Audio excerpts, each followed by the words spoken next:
Olá pessoal, seja bem-vindo a mais um Minuto Neuro. Hoje vamos falar então a respeito dos abscessos cerebrais.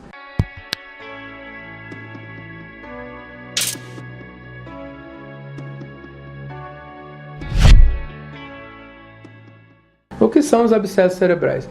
Eles são uma infecção intracraniana focal que se inicia por uma área de uma inflamação do cérebro, né, que a gente chama de cerebrite, e acaba evoluindo por um quadro de uma coleção purulenta circundada por uma cápsula bem vascularizada dentro do cérebro, né? Tem que se distinguir os abscessos cerebrais do empiema intracraniano. Em geral, os abscessos cerebrais são dentro do cérebro, dentro do parênquima cerebral, enquanto os empiemas são dentro do crânio, mas fora do cérebro.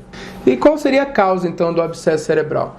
Em geral, eles acontecem por alguma infecção próxima do crânio. Então, ou uma sinusite complicada, ou uma otite complicada, né, que acaba cursando por uma infecção por contiguidade intracraniana, né, ou mesmo através de uma disseminação hematogênica, alguma outra infecção pelo corpo e a bactéria então toma a corrente sanguínea e acaba indo parar no cérebro. Ou mesmo em quadros traumáticos, onde o paciente tem um traumatismo craniano grave, onde você tem um corpo estranho e desse corpo estranho ele surge um abscesso cerebral. Né? Qual seria então a epidemiologia dos abscessos? Antigamente os abscessos cerebrais eram mais raros, depois agora com a infecção pelo HIV acaba ficando um pouco mais frequente. Então os abscessos cerebrais são mais comuns em homens, os abscessos complicados por uma sinusite são mais comuns em homens em torno de 30 a 40 anos de idade. Abscessos complicados por uma otite complicada são mais comuns em crianças e idosos, né?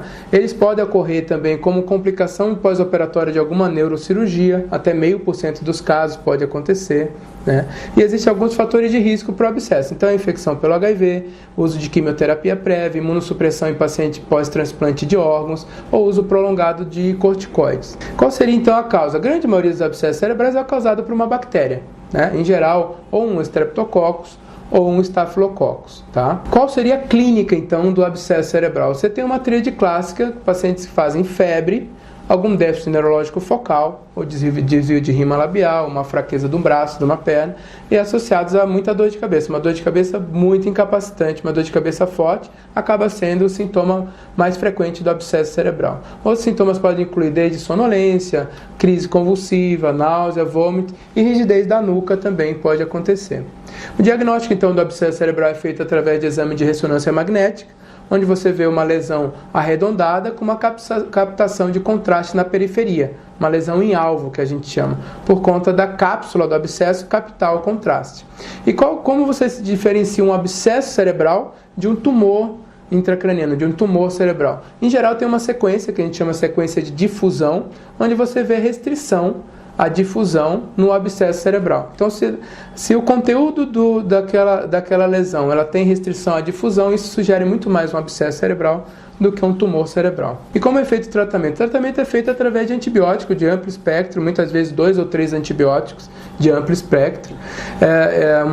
Em segmento também com um infectologista, é muito importante, tá? Abscessos maiores do que 3 centímetros, a gente costuma fazer um tratamento cirúrgico, a gente faz um agulhamento guiado por uma neuronavegação, então a gente usa como se fosse um GPS para determinar exatamente o ponto onde a gente vai fazer o agulhamento, tá? E colhe todo esse material de dentro do abscesso, a gente manda para a cultura para definir qual a bactéria, né? E se essa bactéria é sensível ao antibiótico que a gente está dando para o paciente. E aí o infectologista acaba definindo quanto tempo esse paciente vai precisar do antibiótico. E, em geral, a gente pede um home care para esses pacientes para eles tomarem o antibiótico depois em casa, talvez aí de 6 semanas até alguns meses de antibiótico terapia. Muito obrigado, é isso que eu tinha para passar para vocês. Até a próxima.